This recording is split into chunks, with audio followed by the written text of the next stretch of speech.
శ్రీరామనామమే మనకు అత్యంత బలమని, ఆ నామస్మరణతో ఎంతటి కష్టాలైనా అధిగమించవచ్చని శ్రీ సద్గురు స్వామి సమర్థ మహారాజ్ అన్నారు.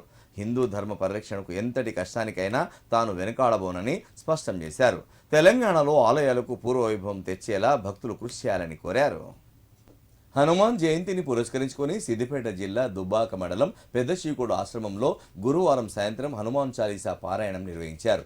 ఈ కార్యక్రమానికి తెలంగాణ, ఆంధ్రప్రదేశ్ రాష్ట్రాల నుండి సుమారు 15,000 మంది భక్తులు 100కు పైగా బస్సులతో తరలివచ్చారు. ఈ సందర్భంగా స్వామీజీ మాట్లాడుతూ గ్రామాలన్నీ శ్రీరామ నామస్మరణతో మారుమ్రోగాలని పిలుపునిచ్చారు. కొన్ని గ్రామాల్లో ఆంజనేయ స్వామికి చందన పూజ లేక ఆలయాలు వెలవెలబోతున్నాయన్నారు. నూతన ఆలయాలు నిర్మాణం చేసే కన్నా ఉన్న ఆలయాల్లో నిత్య పూజా కార్యక్రమాలు నిర్వహించాలన్నారు. నిత్య పూజతోనే ఆలయాలు శక్తివంతమవుతాయన్నారు. కాలాలు మారుతున్నా ఆడపిల్లలపై అఘాయిత్యాలు ఆగడం లేదని ఆయన ఆవేదన వ్యక్తం చేశారు. ఆడపిల్లల పరిరక్షణ బాధ్యత మనందరి బాధ్యత అన్నారు. భారీ వర్షం సైతం లెక్క చేయకుండా తన కోసం వచ్చిన భక్తులను తాను ఎల్లవేళలా కాపాడుకుంటానని హామీ ఇచ్చారు. కార్యక్రమంలో భక్తులు అధిక సంఖ్యలో పాల్గొన్నారు.